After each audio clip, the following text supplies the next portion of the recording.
Si vous demandez au miroir magique qui était la plus belle femme des années 60, il répondra sûrement Sharon Tate. Son histoire commence, comme celle des 60s, par un conte de fées. Mais il n'y aura pas de happy end. La plus petite parcelle du corps de Sharon avait plus de classe que n'importe quelle idiote qui se pavane aujourd'hui. Celles que l'on appelle « It Girls » n'ont en fait rien de spécial.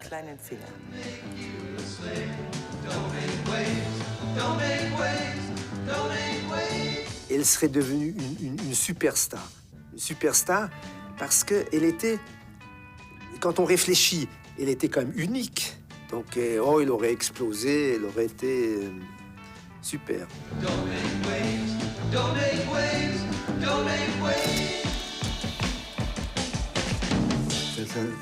Elle dégageait beaucoup de gentillesse et de douceur. C'était une jeune femme adorable.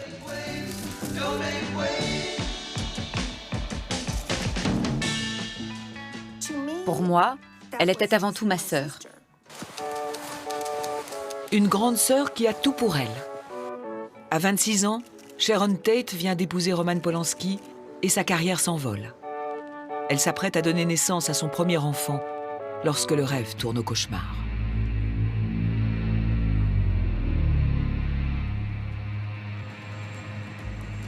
Dans la nuit du 9 octobre 1969, Sharon Tate est assassinée dans sa maison de Los Angeles. Enceinte de 8 mois, elle succombe à 16 coups de couteau. Dans cette propriété du quartier chic de Benedict Canyon, la police découvre 4 autres victimes.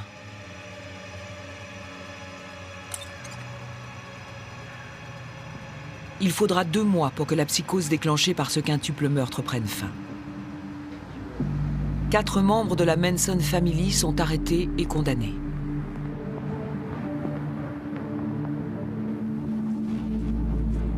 Manipulés par le gourou Charles Manson, ce ne sont pas les seuls meurtres qu'ils ont commis. Pour la police et la justice, Sharon Tate et ses amis ont été les victimes malheureuses d'un groupe de hippies sous l'emprise d'un leader fou.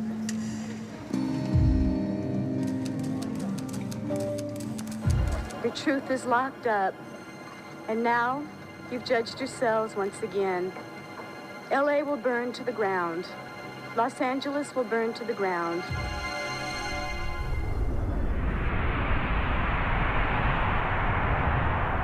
Pour beaucoup, les meurtres de ce 9 août 1969 et le choc qu'ils provoquent mettent fin aux années 60. Charles Manson devient une icône. Condamné à plusieurs reprises, il sait à peine lire et écrire et se considère comme l'incarnation de Jésus et Satan réunis.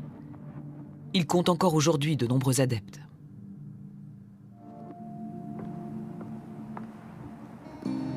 Le cimetière Holy Cross de Culver City, à Los Angeles.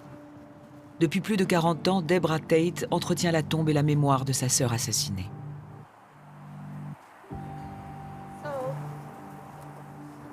Voilà, c'est ici que repose ma merveilleuse famille.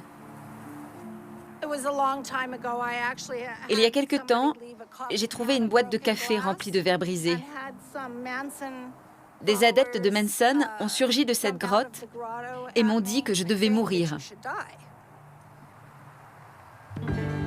Marquée à jamais par le destin de Sharon et de son fils à naître, Deborah Tate s'est donné une mission: combattre la fascination exercée par Charles Manson.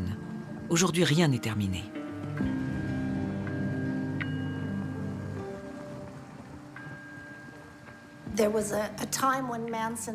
À une époque, Charles Manson a déclaré que c'est son acte qui avait rendu Sharon Tate célèbre.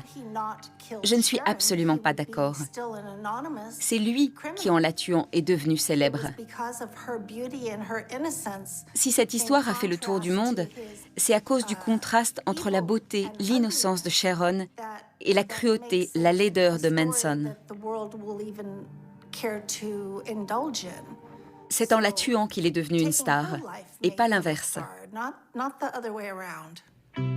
Actrice et victime. De nombreuses biographies décrivent ainsi Sharon Tate. Comme le dit sa sœur Deborah, son nom est indissociable de la lettre M. M comme meurtre. Sharon Tate est devenue un symbole. Sa vie, ses films et sa mort sont emblématiques des années 60.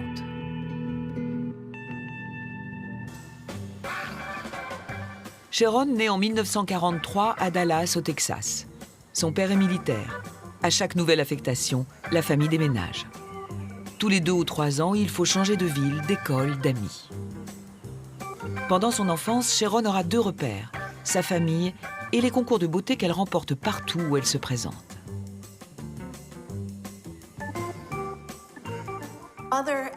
Ma mère a inscrit Sharon à des concours de beauté alors qu'elle n'était qu'un bébé. Pendant quelques années, Sharon a été la parfaite petite poupée de ma mère, tandis que mon père jouait aux soldats. Sharon rêve de devenir mannequin. L'idée n'enchante pas son père.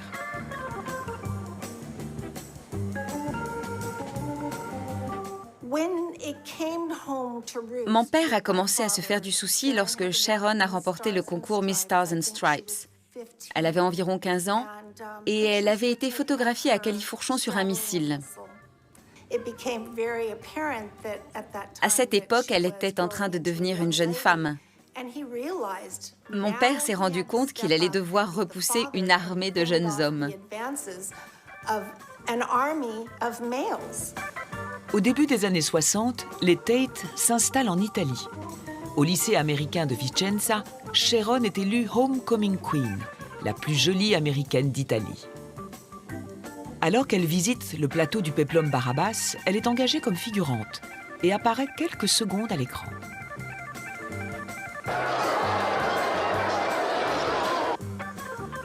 Les comédiens, surtout les hommes, lui conseillent de faire du cinéma.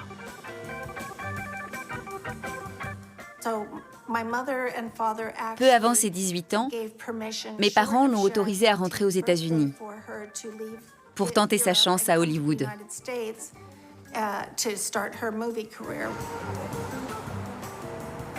Sharon part à la conquête de la Californie.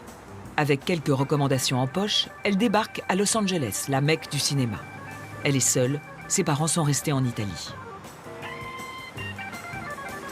Sharon ne se démonte pas. Hollywood lui ouvre les bras.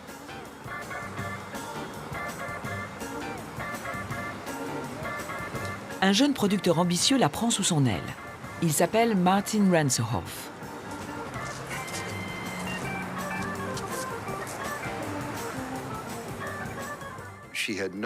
Elle n'avait aucune formation professionnelle.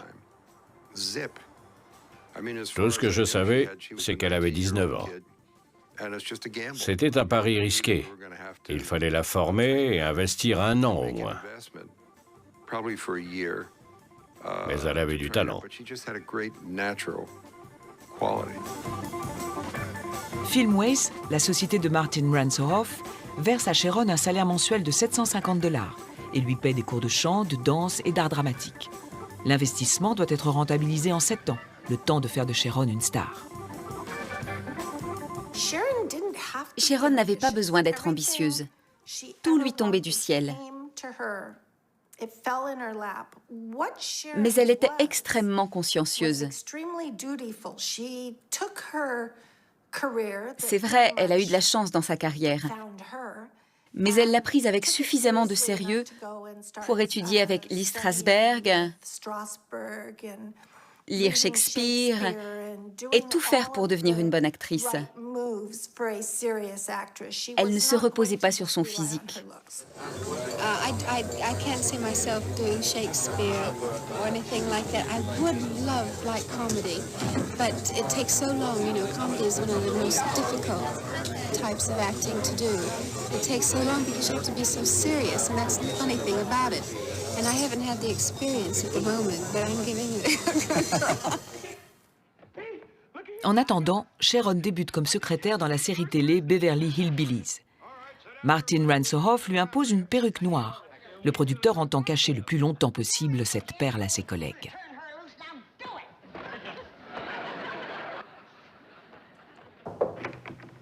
Excuse me, someone to see you. I told you no interruptions. I told you no interruptions. Sorry, Mr. Clampett, no interruptions. Clamp it! C'était vraiment saugrenu de la voir avec cette perruque sur la tête. C'était tout sauf naturel. Je l'ai un peu taquiné avec ça. Mais j'ai fini par lui dire qu'après tout, c'était un début. Un début suivi d'un premier rôle important en 1965. Sharon tourne en Europe aux côtés de David Niven et Deborah Kerr.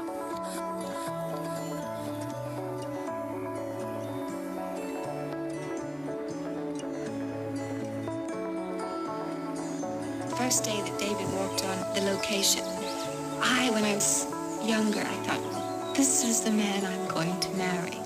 So when he came up, I told him, I said, well, you know, I had plans for marrying you for many years. Oh, gee, he's so suave and so elegant and so handsome and witty. And the funny thing about it is I did my first film with him. Sharon is a great discovery. First of all, she's a fabulous looking bird. And she's got all the fun and spark and go. She's a marvelous girl. She's up on cloud nine, Sharon is. And I think she's a very, very good actress. And I think obviously she's going to make a big hit in this picture. Le réalisateur J. Lee Thompson dira plus tard qu'il doutait du talent de Sharon et qu'il avait même prévu une doublure au cas où. Au bout de quelques jours de tournage, plus question de remplacer la débutante. Poor Philippe. You're mad. Quite mad. Help me. I am helping you, Catherine. À partir de ce moment-là, nos parents ont été rassurés. David Niven et Deborah Kerr étaient deux immenses stars. Une jeune actrice ne pouvait pas espérer un meilleur départ. La carrière de Miss Tate démarre sur les chapeaux de roue. Et les 60s s'annoncent particulièrement réjouissantes. Sharon profite de sa nouvelle notoriété. Son train de vie s'en ressent. Elle poursuit son ascension.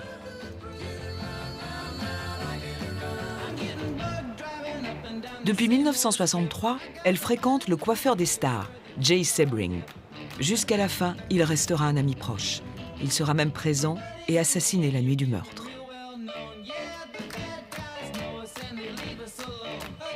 Insouciance, surf et soleil. Les vagues des plages californiennes balaient les conventions.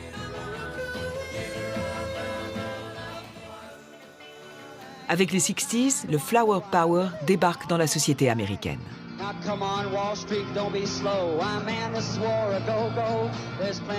Le mouvement anti-guerre du Vietnam culmine. Un seul mot d'ordre, l'épanouissement personnel absolu. Personne ne se doute que cette liberté totale, qui prône les amours libres, la drogue et la vie en communauté, a son côté obscur.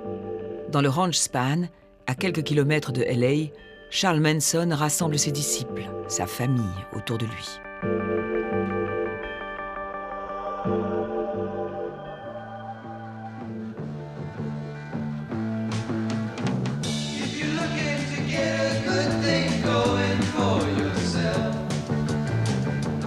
Le nouveau film de Sharon Tate, Comment réussir en amour sans se fatiguer, est la réponse commerciale de Hollywood à cette nouvelle tendance.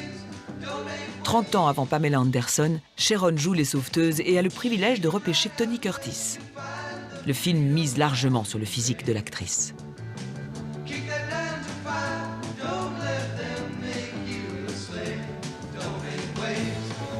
Mr. Caulfield, do you find me attractive?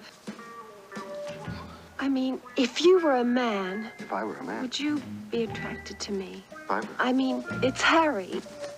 Harry? Well, he says that we shouldn't make love anymore, or anything. Même si la production évoque vaguement la culture hippie, ici, pas de message politique. Après ce film, Sharon aura du mal à se défaire de son image de blonde sexy. Or a young, healthy and beautiful girl to be in. You know? Yes. Elle s'envole alors pour Londres, où un jeune réalisateur cherche une actrice pour son nouveau long métrage, Le bal des vampires. Il s'appelle Roman Polanski.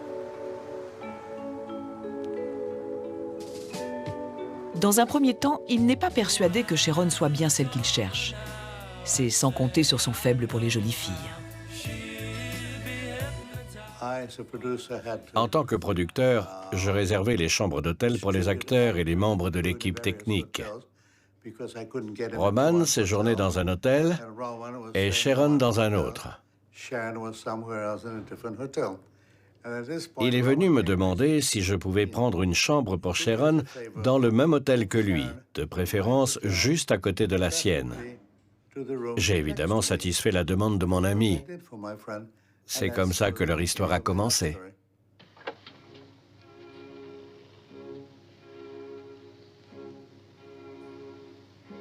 I'm not disturbing you, am I?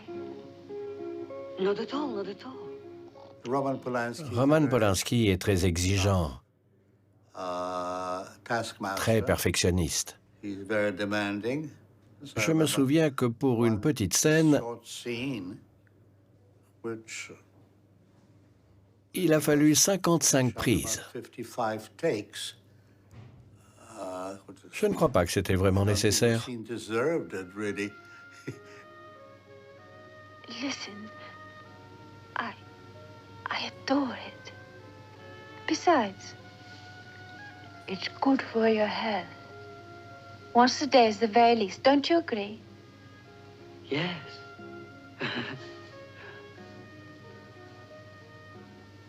Do you mind if I have a quick one?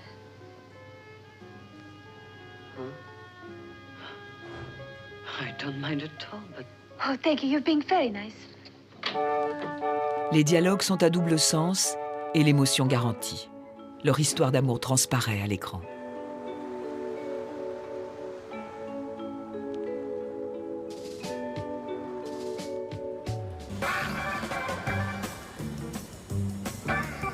Londres s'est trouvé un nouveau couple glamour, une Américaine et un Polonais.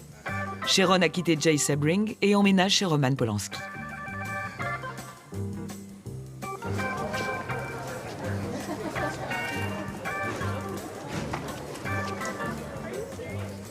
Ensemble, ils défraient la chronique, sans s'inquiéter de leur réputation.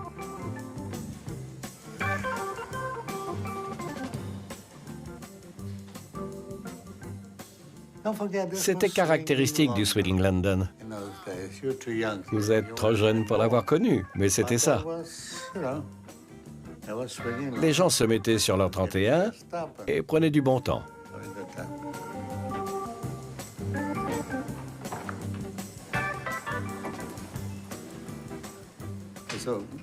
Il y avait une ambiance formidable à Londres. Sharon et Roman s'intégraient parfaitement à cette époque si particulière. Les amoureux décident de se marier. Polanski veut faire les choses dans les règles. Direction les États-Unis pour rencontrer la famille de Sharon.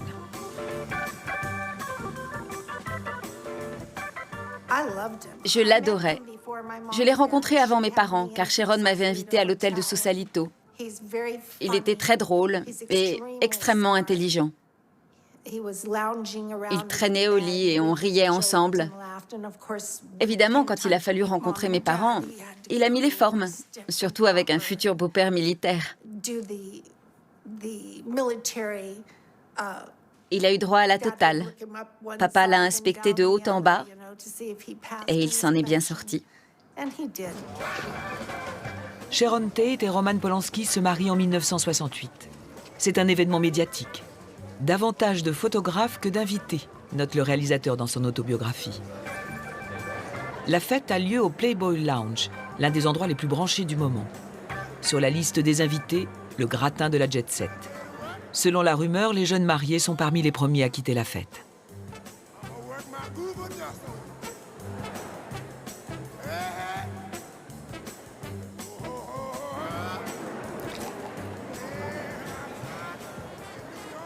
Un an plus tôt, Sharon, photographiée par Polanski, faisait les beaux jours et les belles pages de Playboy.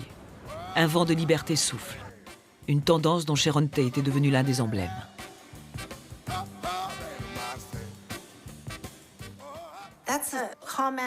C'était la réaction d'une génération tout entière, pas seulement chez nous. Une génération qui avait grandi avec des instruments de torture, les gants blancs, les gaines et les soutiens-gorge en pointe, et qui découvrait enfin la liberté individuelle. Sharon et Roman ont 2 ports d'attache, Londres et Los Angeles. Le couple connaît un bonheur idyllique. Quand on réside au luxueux château Marmont, c'est une preuve de réussite sociale. Ils sont les hôtes appréciés d'un large cercle d'amis.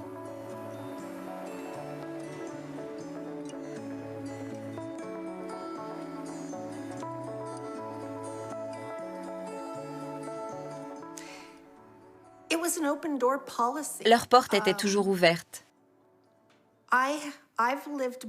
Moi aussi, j'ai vécu comme ça. Je ne fermais jamais la porte et les gens pouvaient passer à n'importe quelle heure. On n'avait rien à cacher. On ouvrait nos maisons à tout le monde et nos amis pouvaient venir quand ils le voulaient.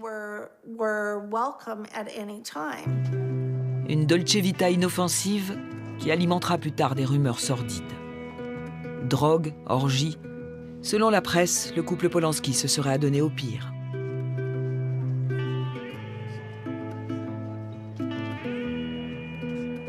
Avec son nouveau film, le premier Made in Hollywood, Roman Polanski donne aux médias un nouvel os à ronger. À cause de certaines scènes sataniques, Rosemary's Baby est violemment rejeté par certains. Le film remporte pourtant un grand succès, dont Sharon n'est que la spectatrice. C'est Mia Farrow qui a hérité du premier rôle. Le rôle suivant vaut à Sharon d'être nommée au Golden Globe, mais également de se confronter à son image. Dans La Vallée des poupées, elle incarne une starlette qui ne parvient pas à percer en tant qu'actrice. Elle est réduite à son seul physique.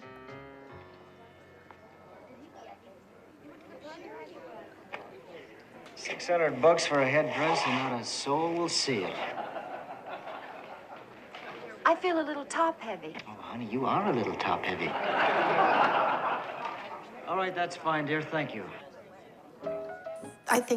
Je crois que pour la première fois, Sharon s'est rendue compte de la difficulté de ce métier et à quel point les coulisses du cinéma sont exigeantes physiquement. Mother, I know I don't have any talent, and I know all I have is a body, and I am doing my best exercises. Goodbye, Mother. I'll wire you the money first thing in the morning. Goodbye. Sharon prend tout cela avec détachement, se surnommant elle-même, non sans ironie, « Sexy Little Me ». De Polanski, elle dit qu'il est sa meilleure moitié. Oh, to hell with him. Let him droop. Elle tourne désormais aux côtés des plus grands. Dans la parodie de James Bond, Matt Helm règle ses comptes, elle rejoint Elke Sommer et Dean Martin devant la caméra.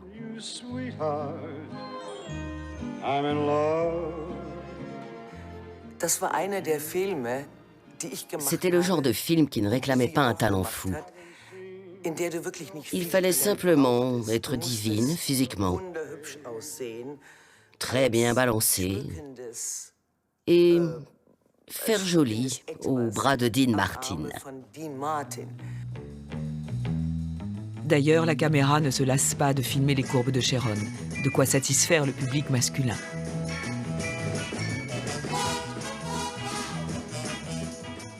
J'avais une grande scène de mort dans ce film. Je me faisais tirer dessus. Sharon, elle, n'avait même pas eu cette chance.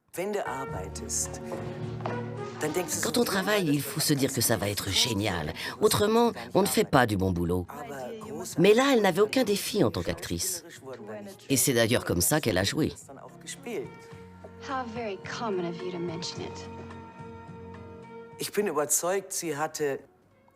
Je suis persuadée qu'elle avait du talent. Je ne sais pas si elle serait devenue une grande star. Je ne peux pas en juger. Mais personnellement, je pense que non. Dans ce rôle, Sharon peut tout au plus affirmer son talent pour la comédie, qu'elle a déjà montré dans Beverly Hillbillies.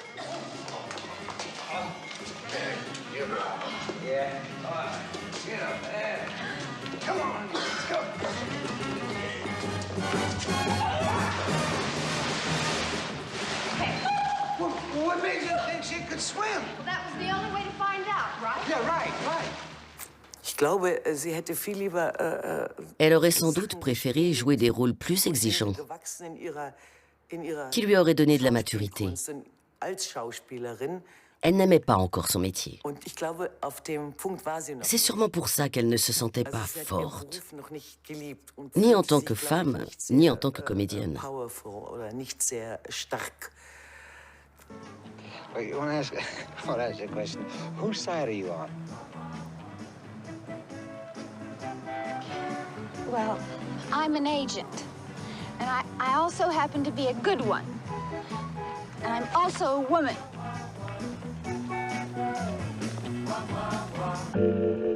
Des bruits courent à propos du couple Polanski.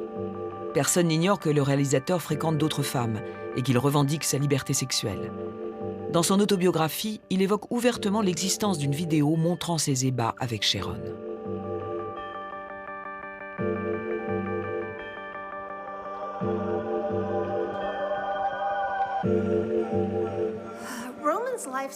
La façon de vivre de Roman posait des problèmes.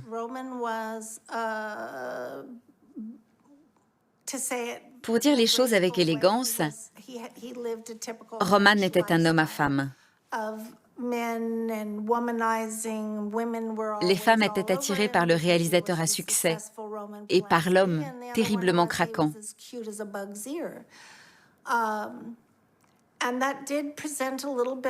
Il y a eu des moments difficiles pour les jeunes mariés, mais ceux qui connaissaient bien le couple savaient qu'ils ne se seraient jamais séparés.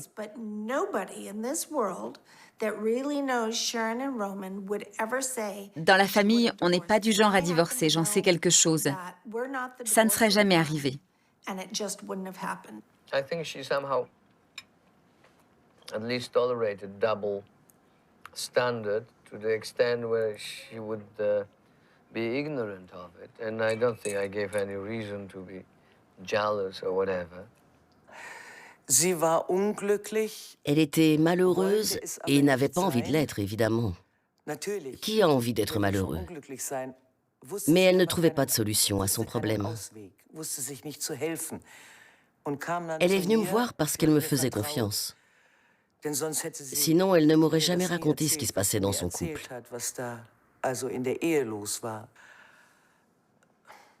Quelle ordure, ce type.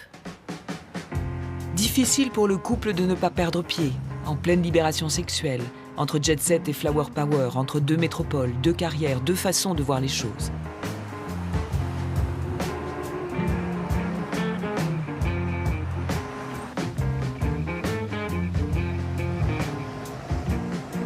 « 1969 sonne la fin de la crise et annonce un heureux événement. Elle était folle de joie. Elle dansait sur place. Elle m'a prise par les épaules et elle m'a dit « Je suis enceinte, je suis enceinte ». Et puis elle s'est arrêtée de danser et elle est redevenue sérieuse. Elle m'a dit « Il faut que tu rentres, je dois l'annoncer à Roman ». Et je suis partie avant que Roman ne rentre pour que Sharon puisse le lui dire elle-même.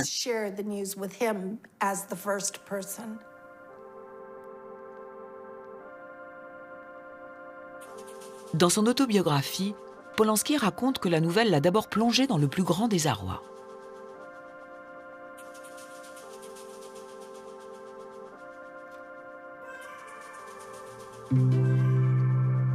Sharon, elle, pense aux choses pratiques. Sa famille va avoir besoin d'un toit. Elle a trop souvent déménagé, trop voyagé. Elle n'a jamais vraiment eu son home sweet home. Elle veut maintenant s'installer pour de bon.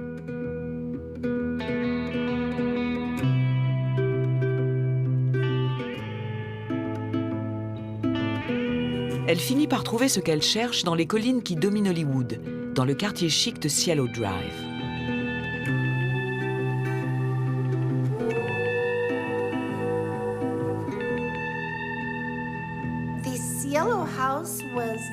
La maison était nichée dans une des collines de Benedict Canyon, un endroit où vivaient beaucoup de jeunes gens aisés de l'industrie du cinéma.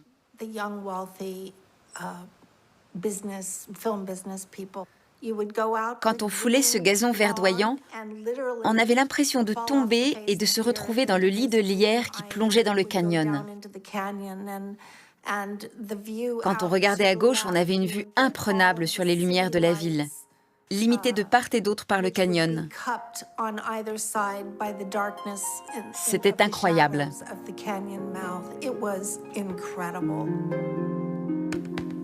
Tout va mieux pour Sharon.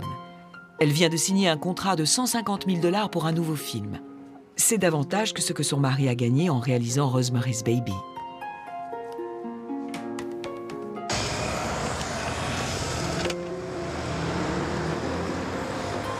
Une dernière escapade à Londres, un dernier film à tourner, et elle se consacrera ensuite à sa famille.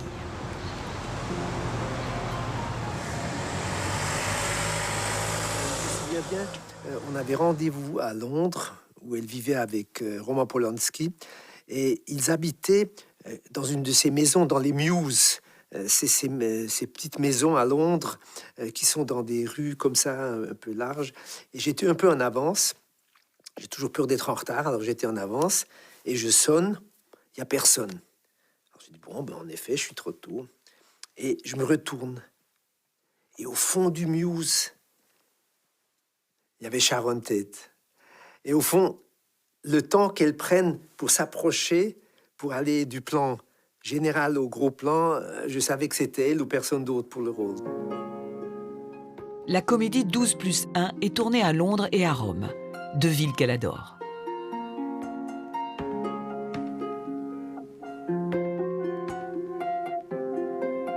Ben justement, quand il y avait des scènes qui étaient on essayait quand même d'avancer les scènes où on la voyait alors, oui, de pied, mais c'était pas, on pouvait pas faire un planning parfait. En plus, on savait pas à quel moment on la verrait, on le verrait, et on a toujours inventé plein de trucs parce que aussi les meubles parfois. Quand il y avait un passage et qu'on avait peur qu'elle était de profil, alors on en a mis une étagère, on a mis des trucs, donc c'était assez...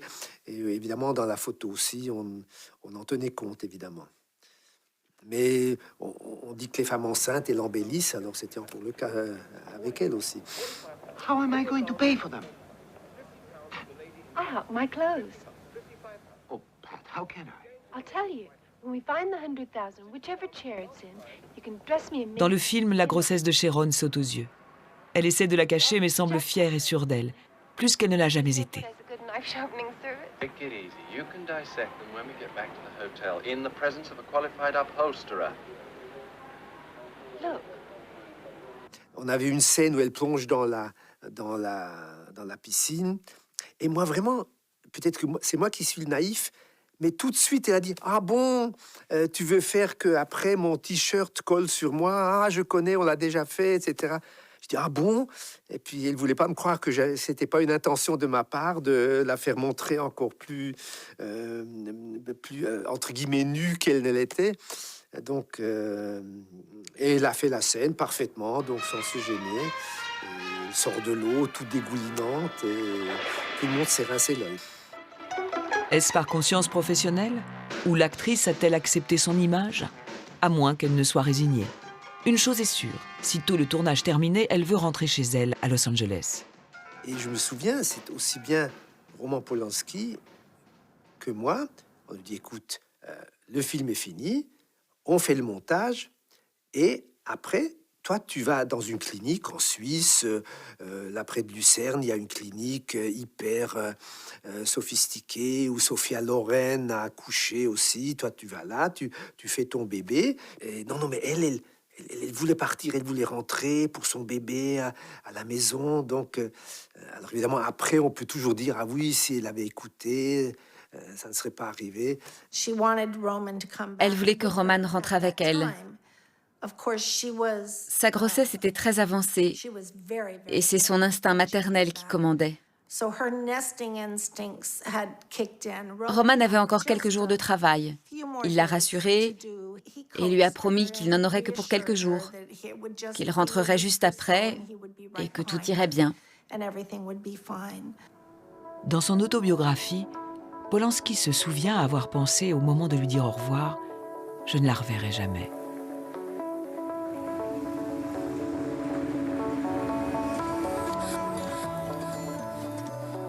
Sharon rentre en bateau et retrouve sa famille après 6 mois de séparation.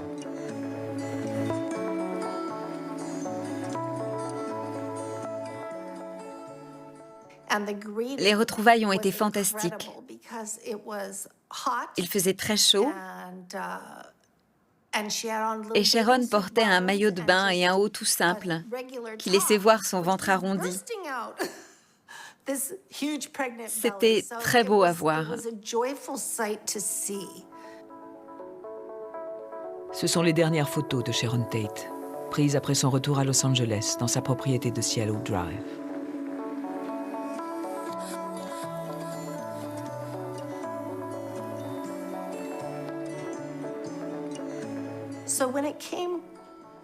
Le soir des premiers pas sur la Lune, on s'est tous installés sur son lit devant la télé.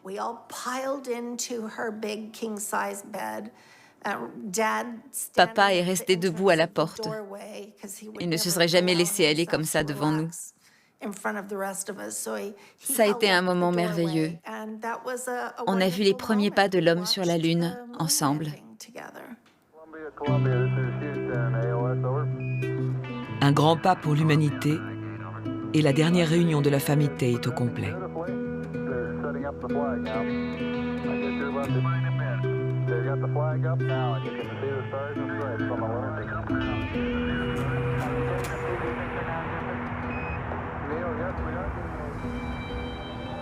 La nuit du 9 août 1969, la nuit des meurtres.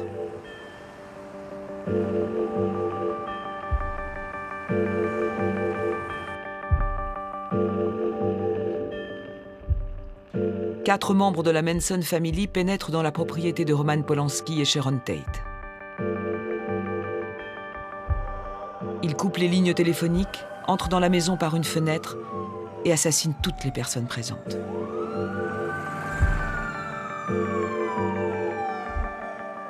Steve Parent, qui se trouve là par hasard.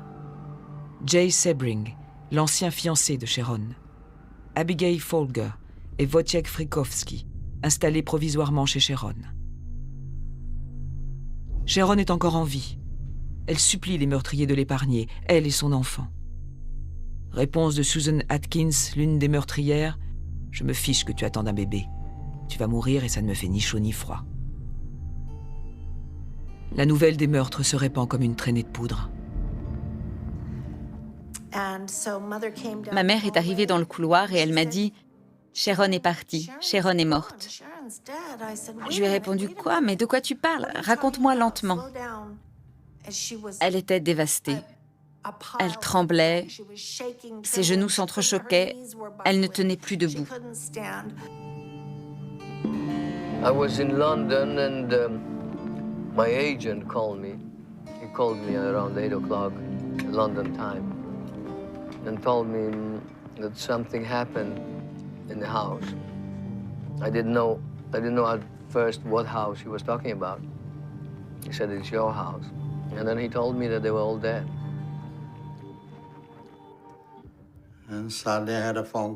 On m'a téléphoné et demandé de venir tout de suite, sans poser de questions. Quelque chose de terrible s'était produit. Je n'avais aucune idée de ce qui s'était passé. J'ai cru que Roman avait eu un accident, quelque chose comme ça. Il était en état de choc. Il me demandait sans arrêt « Est-ce qu'elle savait combien je l'aimais ?» Je l'ai rassuré, je lui ai dit qu'elle le savait. Il était dans un état terrible. Il se cognait la tête contre les murs. Il a fallu faire venir un médecin pour le calmer.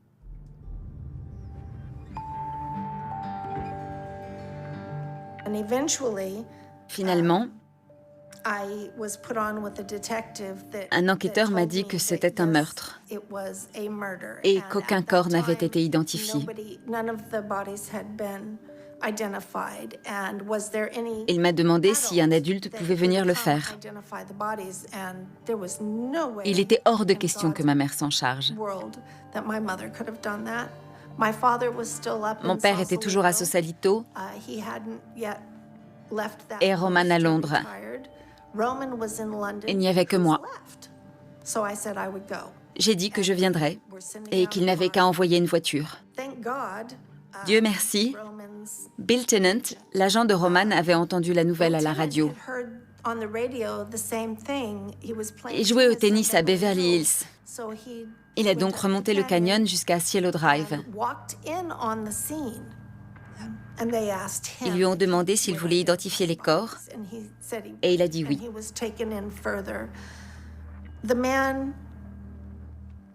Je crois qu'il ne s'est jamais remis de ce qu'il a vu. Il a fait une dépression. J'ai eu beaucoup de chance de ne pas avoir eu à le faire. Pardon. Grâce à un visa délivré en urgence, Roman Polanski prend le premier vol pour Los Angeles.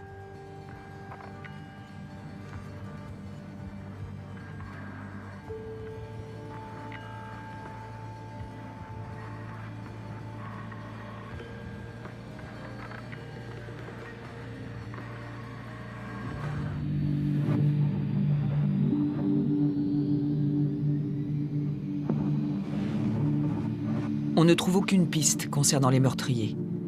La presse commence à spéculer et lance de multiples rumeurs.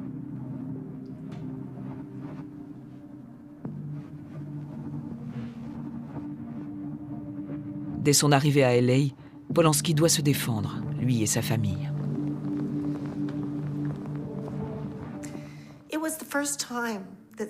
C'était la première fois qu'une chose pareille arrivait. Et les médias s'en sont donnés à cœur joie. Ils sont allés jusqu'à évoquer la sorcellerie. Pourquoi? Parce que Sharon avait joué dans L'œil du malin, dont le thème principal était la sorcellerie. Ils ont atteint des sommets dans l'horreur. Ils inventaient des histoires de drogue, de sexe, d'orgie, et rien n'était vrai. Si ça s'est passé, ce n'est pas sous le toit de ma sœur. Je suis allé à Cielo Drive, dans la maison où ont eu lieu les meurtres, et j'ai ensuite donné une interview dans laquelle j'ai dit que tout ce que j'y avais vu, c'était des vêtements de bébé. Ils étaient tellement heureux, tellement prêts. Elle allait donner naissance à son enfant. Il n'y avait rien de satanique là-dedans. Voilà ce que j'ai dit. La police est perplexe. Les spéculations vont bon train.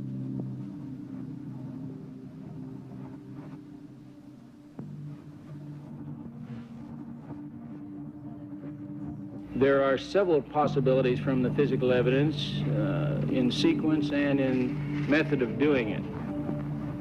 Well, at the present time, I would have to say that the only conclusion I could draw that all eyewitnesses were killed that night. Le lendemain, le couple LaBianca est assassiné à son tour, de la même façon que l'ont été Sharon et ses amis. Les meurtriers font partie de la communauté de Charles Manson. Après les massacres Tate et LaBianca, rien n'est plus comme avant. La peur envahit la Californie. La mort de Sharon a mis un terme au mouvement hippie et au Flower Power. À Los Angeles, on verrouille désormais les portes. Le temps de l'insouciance est terminé. Le 13 août 1969, en présence d'une nuée de journalistes, Sharon Tate est enterrée dans un climat de terreur et de colère.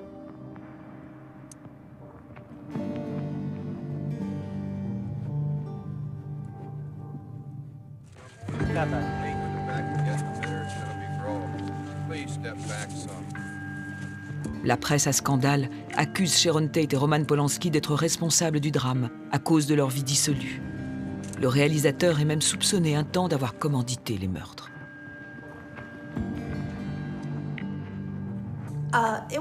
Ça a été très violent, surtout pour ma mère.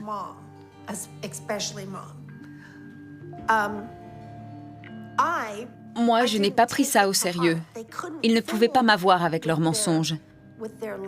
Mais ma mère a perdu la raison à cause d'eux. Elle a fait une dépression. Les lumières se sont éteintes et elle n'a retrouvé ses esprits que 10 ans plus tard.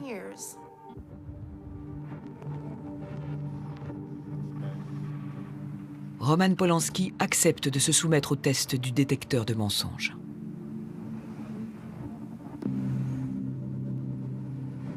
Le 20 août, il apparaît devant la presse au Beverly Wilshire.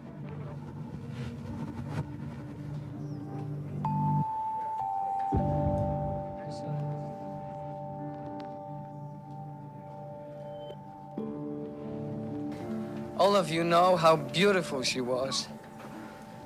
And very often I read and heard statements that she was one of the most beautiful, if not the most beautiful woman of the world. But only few of you know how good she was. And facts which will be coming out day after day will make us shame a lot of newsmen who, for a selfish reason, write unbearable for me horrible things about my wife.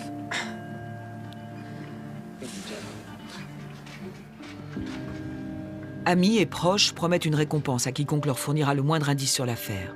Roman Polanski mène lui-même son enquête.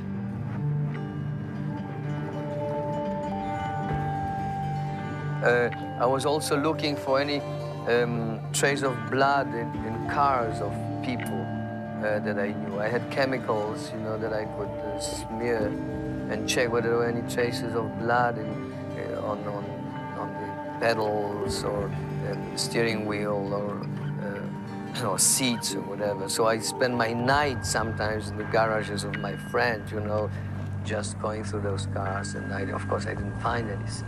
But I did think that it must have been someone who knew her. Tout le monde essayait désespérément de trouver un sens à cette histoire.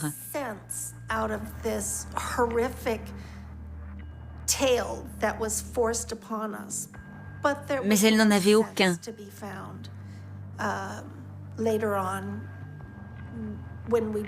Même lorsqu'on a trouvé les responsables de ces meurtres. Et aujourd'hui encore, ça n'a aucun sens. Ce n'était pas un acte raisonné. Ce n'est rien d'autre que la folie meurtrière de sociopathes qui ne sortiront jamais de leur état de sociopathe. Il y aura toujours des gens qui pensent que leurs besoins sont plus importants que ceux de la société ou que Dieu. C'est la définition même de la sociopathie.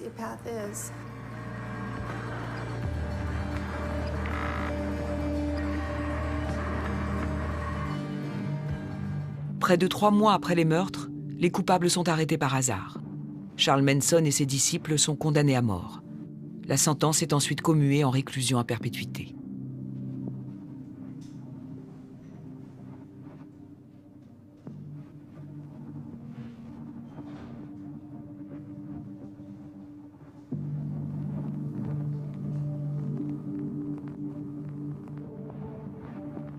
La mère de Sharon, Doris, trouve une nouvelle raison de vivre. Elle veut pouvoir, elle et les autres victimes des crimes, témoigner lors de l'examen de demande de remise en liberté des coupables. What mercy, sir, did you show my daughter when she was begging for her life? What about her family? And what about the family that she was going to have, sir? Are these 7 victims and possibly more going to walk out of their graves when you get paroled? Défendre nos valeurs, définir ce qui est bien et ce qui est mal, c'est notre devoir. Si on ne le fait pas, la société s'effondre. Après la mort de sa mère et de sa deuxième sœur Patty, Deborah Tate assume seule l'héritage familial. Elle est régulièrement confrontée aux meurtriers de Sharon.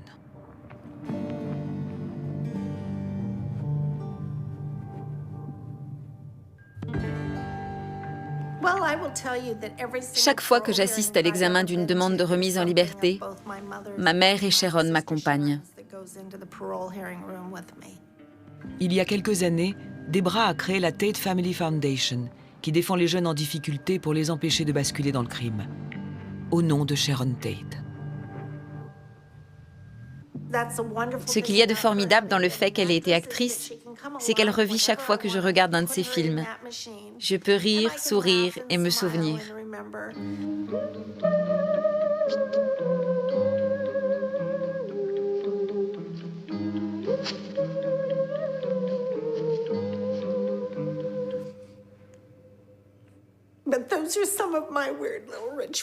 Ce sont mes petits rituels bizarres. Et pas seulement pour elle. mais aussi pour ma mère, ma petite sœur et mon père. Nous restons une famille. Ils font encore partie de moi comme je fais partie d'eux. Excusez-moi, je n'ai pas de mouchoir. Mon maquillage a coulé. Je suis contente que ce soit fini.